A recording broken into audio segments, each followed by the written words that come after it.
Assalamualaikum warahmatullahi wabarakatuh. Perkenalkan, saya Fadila Bara Ayudini dengan NIM 0448876113 dari Prodi Ilmu Komunikasi. Saya akan menjelaskan tentang pandangan demonstrasi dalam lingkungan masyarakat saya, dan saya memiliki narasumber yang bernama Ibu Ayu. Baik, perkenalkan, nama saya Ibu Ayu. Saya akan menjelaskan apa itu tentang demonstrasi di lingkungan masyarakat.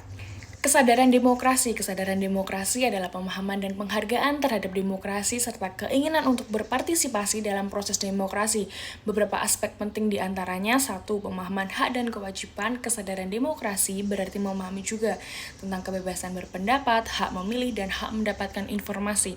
Selain itu juga menyadari kewajiban sebagai warga negara dengan menghormati hukum dan berpartisipasi dalam pemilihan umum.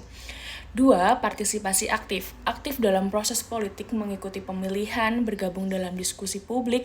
3. Penghargaan terhadap pluralitas, menghargai terhadap pendapat dan mendukung diskusi terbuka dan menghargai pandangan orang yang berbeda. 4. Kritis dan terlibat dalam kebijakan pemerintah dan terlibat dalam proses pengawasan organisasi atau individu. Yang kelima, pendidikan demokrasi.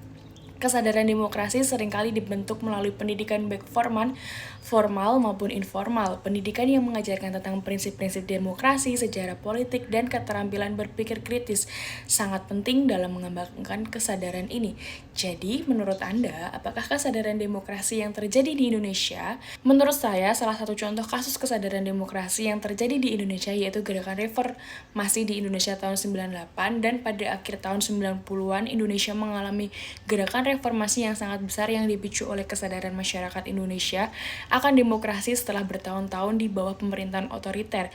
Masyarakat mulai menuntut perubahan menuju sistem lebih demokratis, dan demonstrasi massa yang melibatkan berbagai kelompok masyarakat akhirnya berhasil mengakhiri rezim Orde Baru dan memulai era reformasi. Jadi menurut Anda, apa kesimpulan kesadaran demokrasi?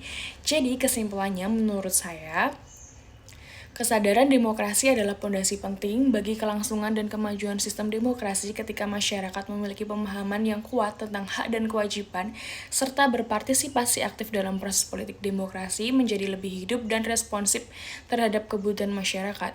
Terima kasih atas penjelasan Anda tentang kesadaran demokrasi yang terjadi di kalangan masyarakat. Cukup jelas dan mudah-mudahan bermanfaat bagi kita semua.